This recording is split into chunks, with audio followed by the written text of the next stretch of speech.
Здравейте, потребители на YouTube. Аз съм Георги Гацов и днес ще снимам първи епизод на Омегле видеочат най-после. И първи епизод.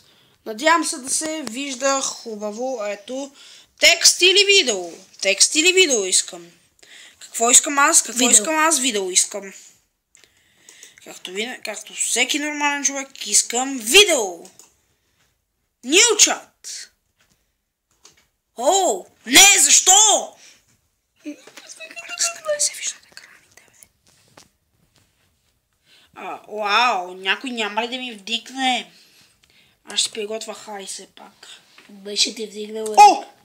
Здрасти, пич. Мама ти стара. Пак ти затвориха.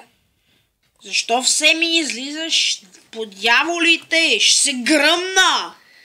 Да, както виждате, не съм сам. Ето го, малкият ми брат. Не дай, бе. Не ти, ще ти чупя пръста. Така, искам да се надявам се някой да ми вдигне, който да се надявам, че ме пусната камерата по дяволите. Така, да се надявам, че ме пусната камерата и по дяволите, защо малкият ми брат, идеята ми е да... Малкият ми брат снима по принцип и идеята ми е да се вижда по дяволите скапаното видео. Да, идеално да се вижда това, което съм аз и това над мен. Човека, с който си пиша в момента, съм абсолютно сигурен, че слуша всичко, защото микрофона е пуснат. Пуснат е. И да, слуша какво говоря, гледа какво правя. И ми е изключително, абсолютно странно. Защо по дяволите? Добре, искам някакъв, който да си е пуснал камерата. Моля ви! Моля ви за Бога, моля ви се. Добре. Моля ви, айде намери ми някой. Давай. Търси.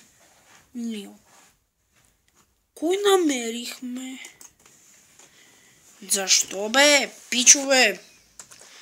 Здравей! Защо? Здравей! Най-провокативното нещо на света, бе! Изключително провокативно. Вау! Къв си! Къв беше ти, бе!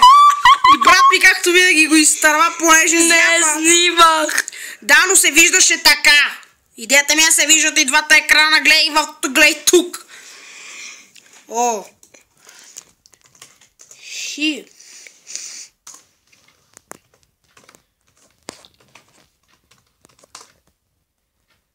Не, защо? Пич, защо? Надявам се някой да ни вдигне. Някой да ни вдигне! Добре, чакаме някой да ни вдигне. Все още чакаме. И чакаме. И не се обаждай, защото изнервяш зрителите допълнително и ще им доскоче след малко. Ще дадат дислайк. Да, между другото, понеже епизода е Омегле и да се надявам, че все някой за Бога ще може да се съгласи. Все някой за Бога ще вдигне и някак си виждането на камерата ли, да знам, вижда се ужасно просто. За съжаление, това ще